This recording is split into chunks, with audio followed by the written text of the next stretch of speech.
Hi guys, welcome back to Data Every Day. Today we're looking at a dataset of supply chain data. So we have a bunch of different shipments, and we're trying to predict, in this case, the mode of transport for a given shipment. So I think this is given by shipment mode. There's four values: air, truck, air charter, or ocean. So let's hop into the notebook. So we're going to work with NumPy and Pandas for manipulating the data, and then we will use pyplot and Seaborn for visualization. We'll do a confusion matrix at the end. For preprocessing, we'll use the train test split function and standard scaler from sklearn. For our model, we'll use TensorFlow, and to analyze the results, we'll use the confusion matrix and classification report from sklearn. So let's go ahead and import that, and we'll load in the data using pandas.read CSV. And we can grab the file path to the CSV file over here, so I'll copy that, paste it in, and we can take a look. Alright, and right now we can't, well, it's hard to say, it's very like a sort of messy columns, so we're going to have to do a little digger deeping to figure out like what each column needs, what needs to be done to each column. In the meantime, we can check out some deeper info with data.info, and you can see we do have some missing values in some of these columns. We also have 26 object columns, so they're going to have to be encoded in some way before we pass it into the model. So let's start preprocessing. I'm going to create a function called preprocess inputs. It's going to take in a data frame, and right now all it will do is duplicate the data frame. So we can return it at the end and get back the processed version of data and store it in X. So right now X is just a copy of data, but this is the copy we'll perform our preprocessing on.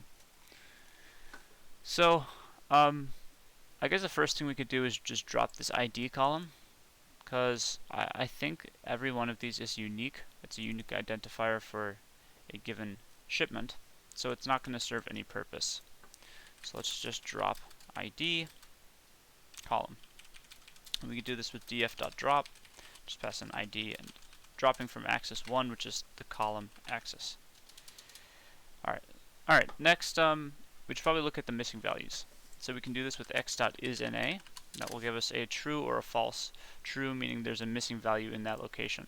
So if we then sum this over the rows, we can get the total number of trues or the total number of missing values in each column. And it looks like we have 3 columns with missing values. I should point out one of which is our target column. So we're going to have to drop these rows. We don't want to fill in missing values for our target column, because then we'd basically be trying to predict unfabricated data. So these 360 rows that have missing values for our target, we're going to drop. So let's do that. Let's drop missing target rows. And so how can we find those? Let's see. Okay, so it's called shipment mode. So if we take shipment mode, that's just the column, and we find the isNA series for this column, we'll get a true wherever there's a missing value. And we know there's 360 trues in here, but we can then use this true-false array as an indexer for X. And that will return back all of the rows, the 360 rows, where we have missing values in the shipment mode column.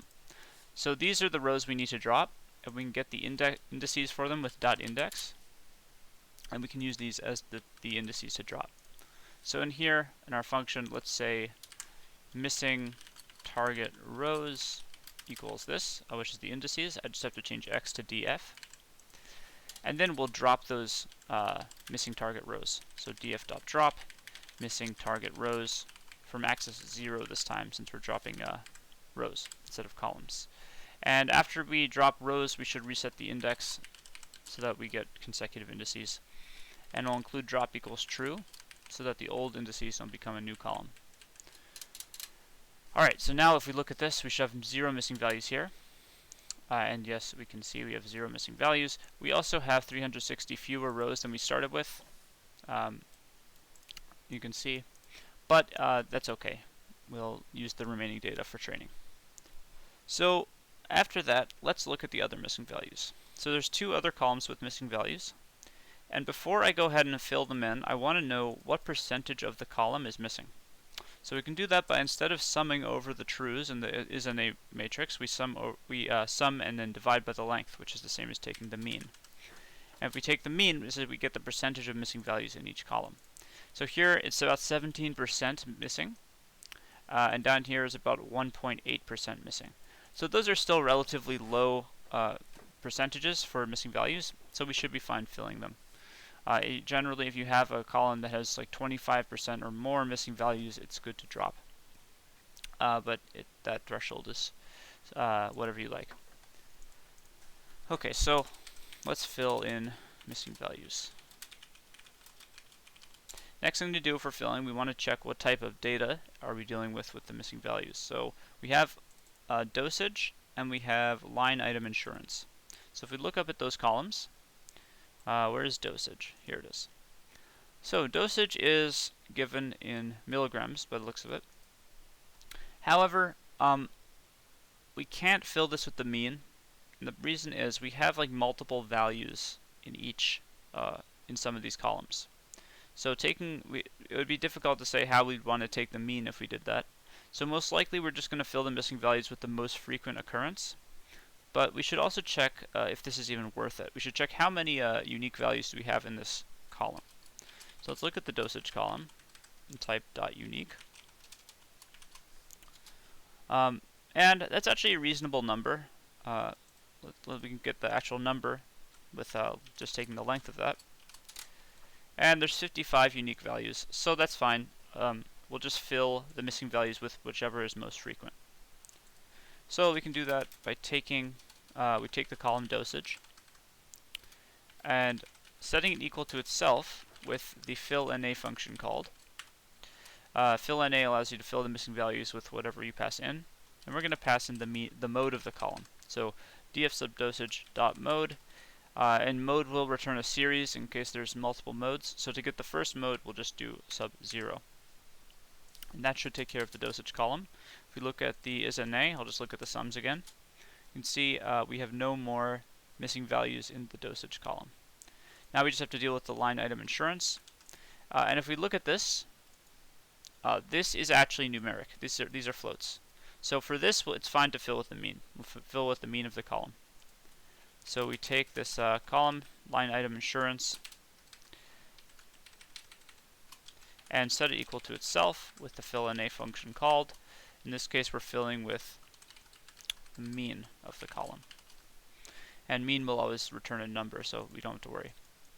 Alright, and I think we should be good at this point for missing values. Yep, no more missing values. So we're looking good. Alright, so now let's look at the encoding. So after missing values, the next step is to encode any object columns appropriately. So what I like to do to get a sense of the encoding, what needs to be done for encoding, is take a dictionary that maps a column name to the number of unique values in the column.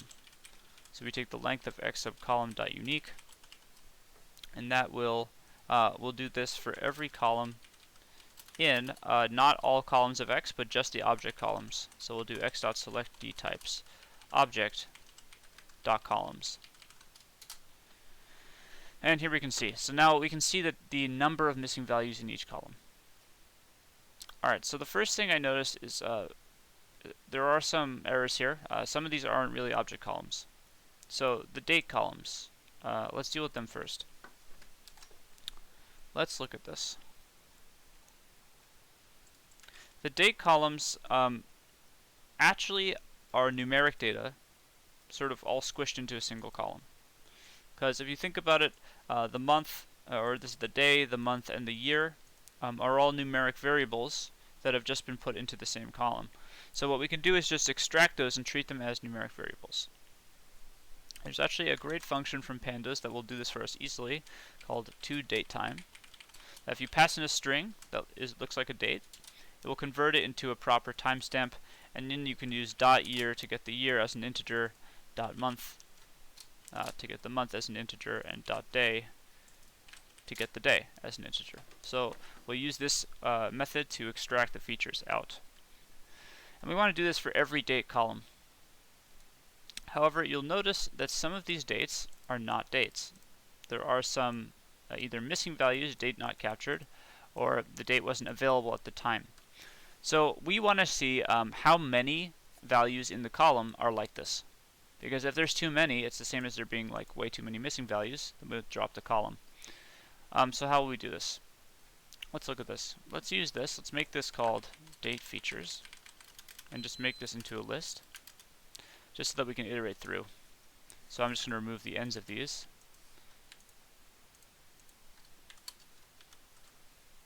Alright, indent them over one, and there we go. So we have a list of date features, and then for each, I guess what we could do for each feature, or for a column in date features, we can take the column, print it out. We'll print out the column name followed by the number of missing values in the column. So let's look at this. Let's take one of these and look at the column. So this has some invalid values in it. If we use pandas.toDateTime on it, it'll raise an error because there's, it was unknown string format. It couldn't process it.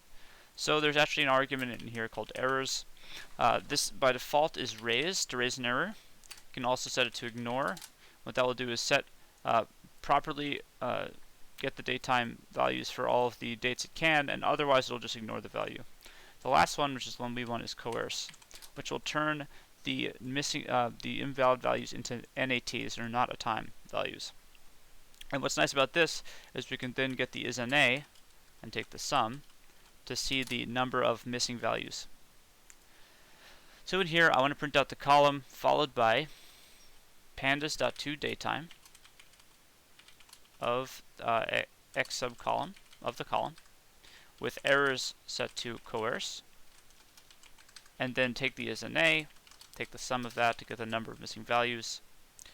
And in fact, instead of the sum, I'll get the mean, so we can see the percentage of missing values. All right. Okay. And so we have 23% here and 54% here. So these are a little too close to call. I wouldn't feel comfortable leaving these columns in. This one, maybe, it's really pushing it. I think I'm going to drop them both.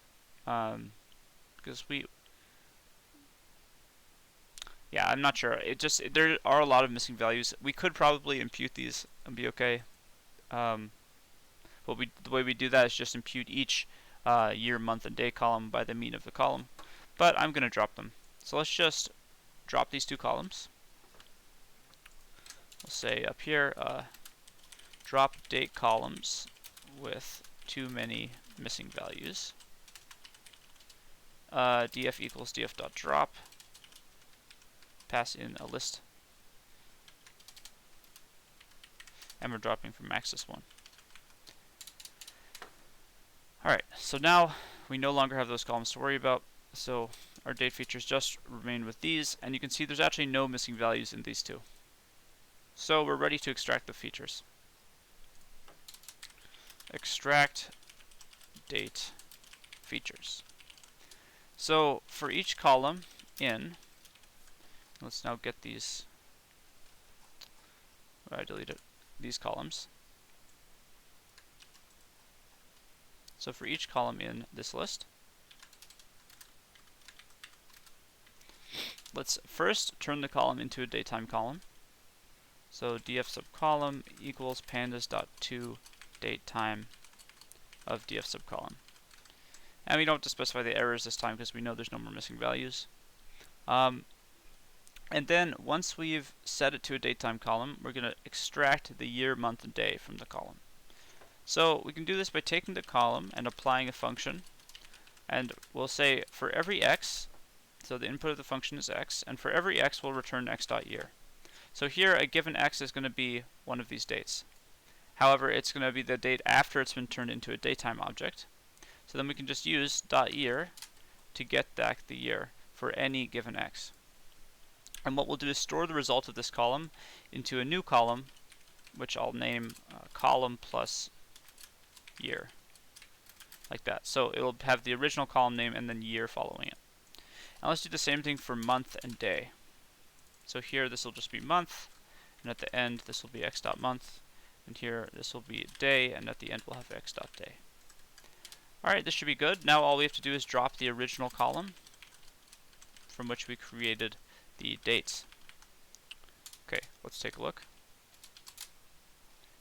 So our date columns are gone, as you can see, and at the end we now have year, month, and day for all three of our date columns.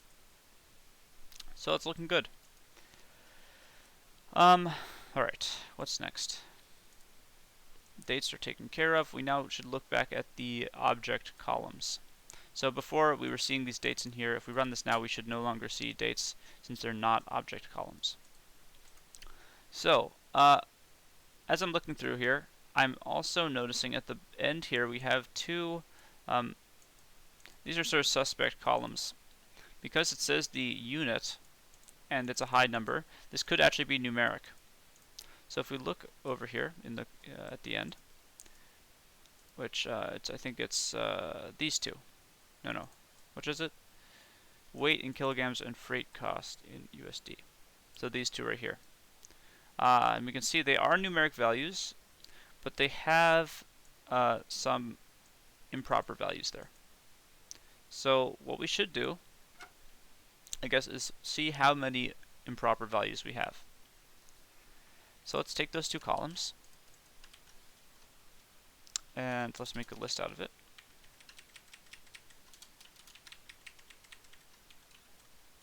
And what we'll do is say for each column between these two, let's take the is_na of the column and take the mean again and just print it out. Actually, instead of df, it's x.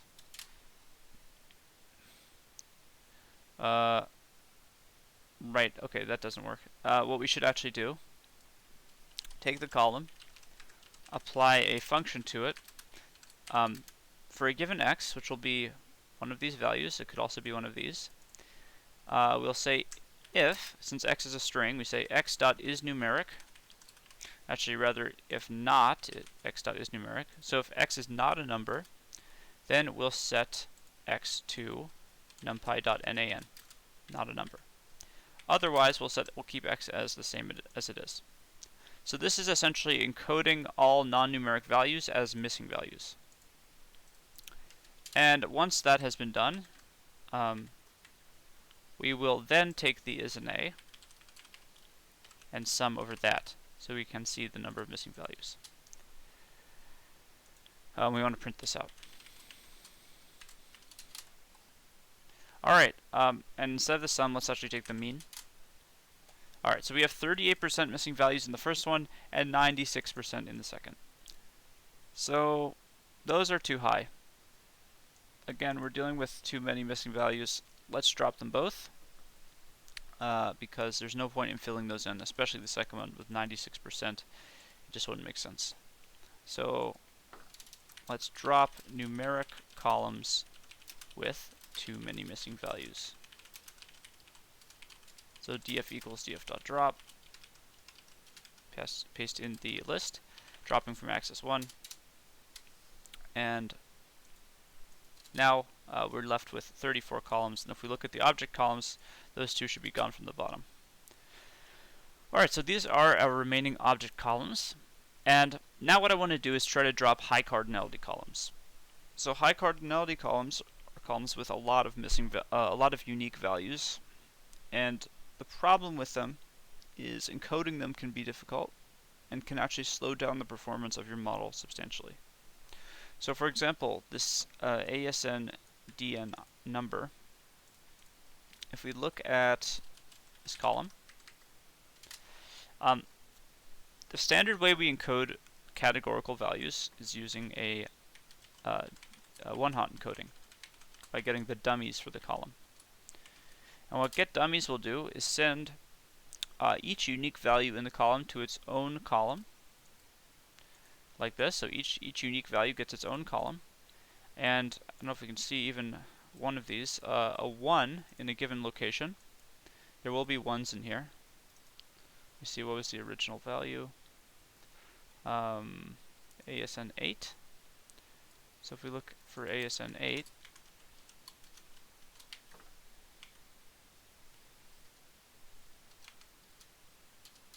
I don't know if there it is. Okay, you can see there's a 1 there. And the 1 is because the original value of this row was ASN 8. All the rest will be zeros. The problem with this, as you can probably see, is that we now have 6,804 new columns that we'd have to add to our data frame. And so having a lot of columns can lead to overfitting very easily, and can really slow down the training speed of your model as well. So let us drop any columns that have like more than 1,000 unique values, because we're not really prepared to encode them properly. So let's drop these 3, because these 3 are the only ones with over 1,000. They're also like ID numbers, many of them. So probably not, I mean, I'm not sure exactly what they mean, but they're probably not so important. And it looks like there might be even missing values in some of these with this pre-PQ process that keeps showing up. Alright, so let's drop these 3. So we say drop high cardinality columns. So df equals df.drop. Let me just grab the column names here.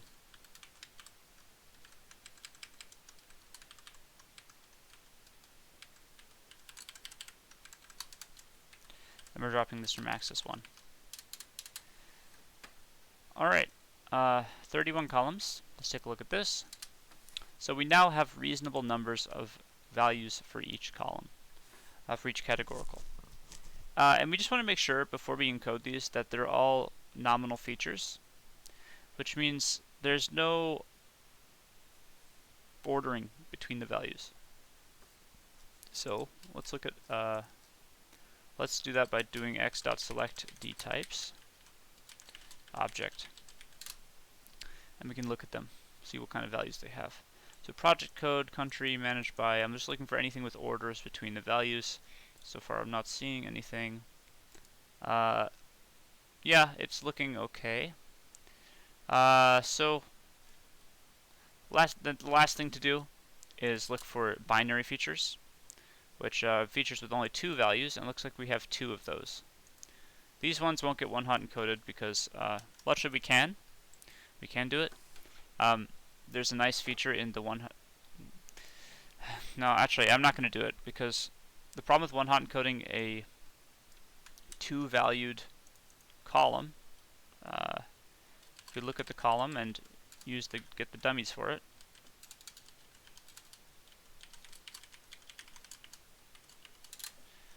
you can see that one column is just a complete mirror image of the other. So we have redundant information this way. And what we could do is one-hot encode it and then drop one of the columns. But I'm not going to do that. What we'll do is just encode them separately because there's only 2 of them. Fulfill via and first line designation. For fulfill via we have 2 values, which looks like direct drop and from RDC. And for first line designation we have yes and no. So we're going to use these 2 values, which we can see just from looking at the dataset, and in here do the binary encoding. So we take one of them. So the first one is, where is it? Fulfill via. Take the column and set it equal to itself with the replace function called. And then replace allows you to specify a dictionary with the mappings you want for each of the values. So direct drop, let's send direct drop to 0. And from RDC, which is the other value, we'll send to 1. Alright, then we'll do the same thing for the first line designation, which is the name of the column. Set it equal to itself with the replace function called. And here we're going to map no, it's yes and no as the values, so no will become 0. And yes will become 1. Now if we look at this, we should see first line designation is now 0s and 1s, and fulfill via is zeros and ones.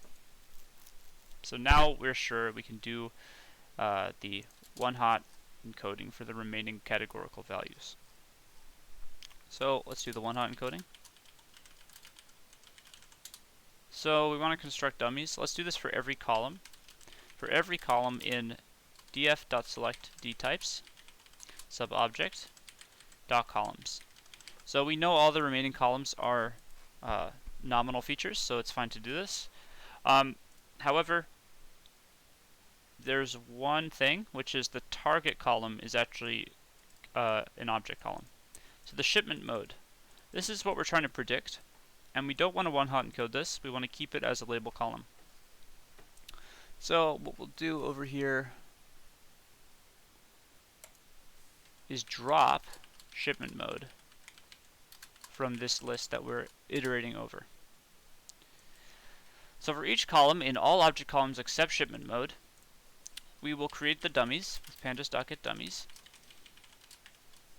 And let me point out, let's say we're getting the dummies for the project code.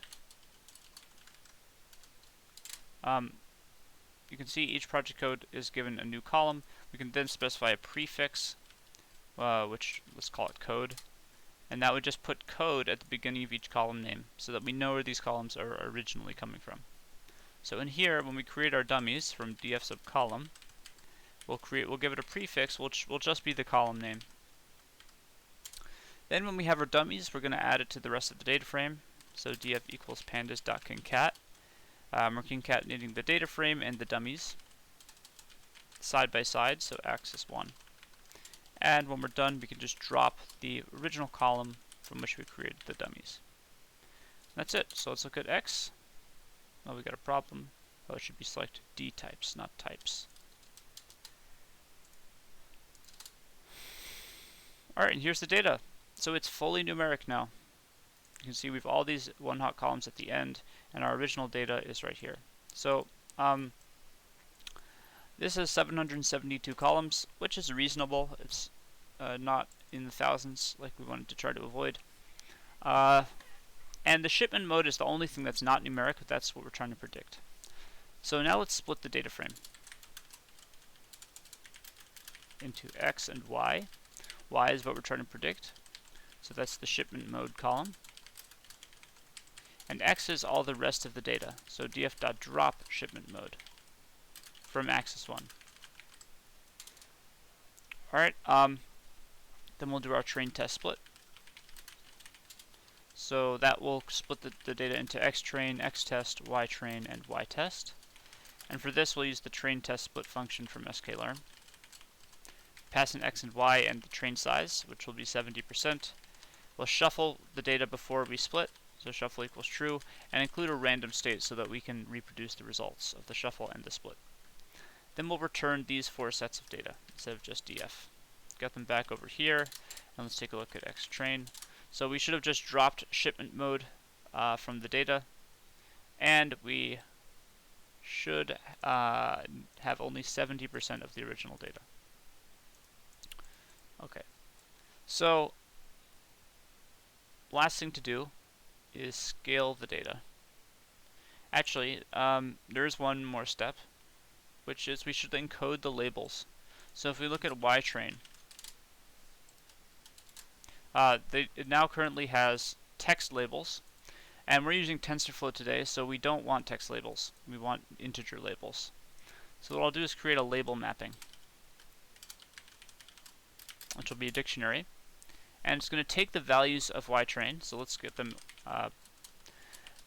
in order of frequency with value counts, and let's just so dot index of that, and we can just use this for the mapping. So what we'll do is map air to 0, map truck to 1, map air charter to 2, and map ocean to 3. And that's actually going in order of most populated to least populated. And so the label mapping will pass into our preprocess function. So let's up here, let's specify that we should also pass in a label mapping. And down here, right after we make the split, we'll encode the labels. So y equals y dot replace, passing in the label mapping to do the mapping for us. So we'll run this, and now in here, what we'll do is just take this label mapping, specify it above, and then pass in label mapping as label mapping. So now xtrain should be the same, but ytrain should now have integer values. So we can get the value counts. You can see the same as before, but they've just been changed into 0, 1, 2, and 3. Alright, now we do the scaling. So right now in our x, all the columns are taking different ranges of values. We want to make them all have the same range of values. So we'll scale, and we'll do a standard scale. It's also called standardizing the columns, and that will give each column a mean of 0 and a variance of 1. And so we'll do a shift and scale to each column. So we'll create the scalar, which is a standard scalar from sklearn, and we'll fit the scalar just to the train set, because we want a scalar that's able to scale unseen data. So we want to pretend we don't have access to the test set when we're doing the training, when we're doing the pre-processing, I should say. So then we're going to transform both xtrain and xtest using the fit we have just to the train set. So we'll do this with scalar.transform on xtrain. However, scalar.transform does return a numpy array, so let's turn it into a data frame after that, keeping the indices as they were and the column names as they were. We'll just copy this over and do the same thing for xtest.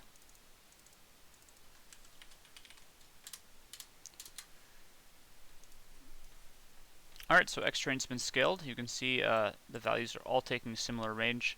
Most of the values here will fall between -1 and 1, and they all have mean 0 and variance 1. And we're ready to train. So we're doing TensorFlow. Let's look at the size of our input. So we have 771 inputs. So I'm going to create an input layer, tf.keras .input, and the shape of the input is going to be 771, a vector of length 771. Then we'll have two dense layers and an output layer. Our first dense layer, well, both of them will be tf.keras.layers.dense. Why don't we give it 128 neurons, ReLU activation function, passing in the inputs here, duplicating this, and then just changing that to x, so it passes through. Then for outputs, this will also be a dense layer, but it's only going to contain one value for each class, so 4 values, one for each of our classes, and a softmax activation, so that each of the 4 values becomes a probability estimate between 0 and 1, such that they all sum to 1. Then we'll construct our model with tf.keras.model, and specifying the inputs as inputs that we created, and the outputs as outputs. Then we'll compile the model. So the optimizer we'll use is Atom, and the last function will be sparse categorical cross entropy. For metrics, we'll use accuracy. Then we'll fit the model and store the results in history. So model.fit, and then training on xtrain and ytrain, giving it a validation split of 20%, a batch size of 32, and we'll train for a large number of epochs, 100, and use the early stopping callback function. So callbacks equals tf.keras.callbacks.early stopping. And this will allow us to look at the validation loss, or whatever value we specify in monitor. Set a patience threshold. Let's do 3. And so after 3 consecutive epochs of the validation loss not improving, the model will stop the training and restore the weights from the best epoch. So restore best weights equals true. We'll now run this. It should be very quick, since it's tabular data and only a few parameters to tweak. You can see we're doing fairly well. we do have a bit of a class imbalance, so we probably expect to see better results in the 0 class and the results tapering off as we go, but to what degree remains to be seen. So now we've trained, let's get the results. So what I'll do is first create some predictions with model.predict on the test set. So I'll point out that model.predict returns 4 probability values, 1 for each class, for a given example. So we want predictions that are at the actual classifications. So what I'd want is the location in a given example of the highest probability value. So if we took the numpy.max across axis 1, which means across this axis, we get the max for each, the maximum probability for each training example. And there we can see. So this is sort of a measure of like the confidence for a prediction. But we actually don't want the confidence. We want the actual classification. So I'll use argmax to get the index of the highest probability value. And that will give us the classifications for a given training example. So this will be our ypred, the argmax of model.predict. Then we'll create our confusion matrix. We'll call it CM. And here we pass in the test set and the predictions and compare. We also want to make sure we keep the labels in the right order. So labels equals, we can get the right order from our label mapping and taking the values of the label mapping. So label mapping dot values looks like this. So let's just turn it into a list and use that as the labels. So we hold the right order. Then we'll create a classification report, which just gives some extra statistics about the confusion matrix, also passing in ytest and ypred, setting the labels the same way, and then setting the target names. So this allows us to actually display not just the numbers, but the actual text labels, and we can do that by getting the keys of the label mapping and then turning that into a list. So we'll use the keys as the target names. Alright, now we'll just print out the accuracy for the test set. So yeah, test set accuracy. And we'll display this to 2 decimal places as a %. So we're formatting with model.evaluate on xtest and ytest. And I'll set verbose equals 0 so we don't see the loading bar. And then we want to get back the second result from evaluate, so sub 1, and which is the accuracy value, and multiply it by 100 so that we see the accuracy as a percentage. Alright, so once we print out the accuracy, we want to display the confusion matrix. So create a new pie-plot figure with a figure size of 8 by 8, using Seaborn's heat map to plot the confusion matrix, turning on annotations, specifying format equals G so we see it as integers instead of scientific notation. Then set the minimum color value to 0, give it a color map of blues, and turn off the color bar. Then we'll set some tick marks. So we have 4 classes, so 4 different ticks. The spacing of them given by ticks will be 0.5, 1.5, 2.5, and 3.5. The labels will be given by these keys. So that's the actual names of the classes. We'll then copy this over and do exactly the same thing for y ticks. Then we'll give some axis labels, so predicted on the x, and on the y we'll have actual. We'll give the title confusion matrix, and we'll show. Then the last thing to do is just print out the classification report. So just put some hyphens. And new line, and print out CLR. Alright, let's take a look at this. So we have 88% accuracy, and looking at the confusion matrix, we're actually not doing too badly. So there are more values. As we go down, you get less values, and you can see the support here. If you divide the total number of correct predictions by the support, you'll get the accuracy for a given class. So you can see we're actually not doing too bad. The F1 score is a measure of how well we're doing within the class across both precision and recall metrics. So precision is a measure of across classes how well are we doing for a given prediction. So for example, for truck, the precision is out of all our predictions made for truck across all classes, how many did we get right? And so that would be a precision of 0.88, so 88% of these values lie in the correct box. The recall is saying within a class, so within the truck class, how well did we do? So here we have 86%. That's saying out of all the actual truck values, we got 86% correct.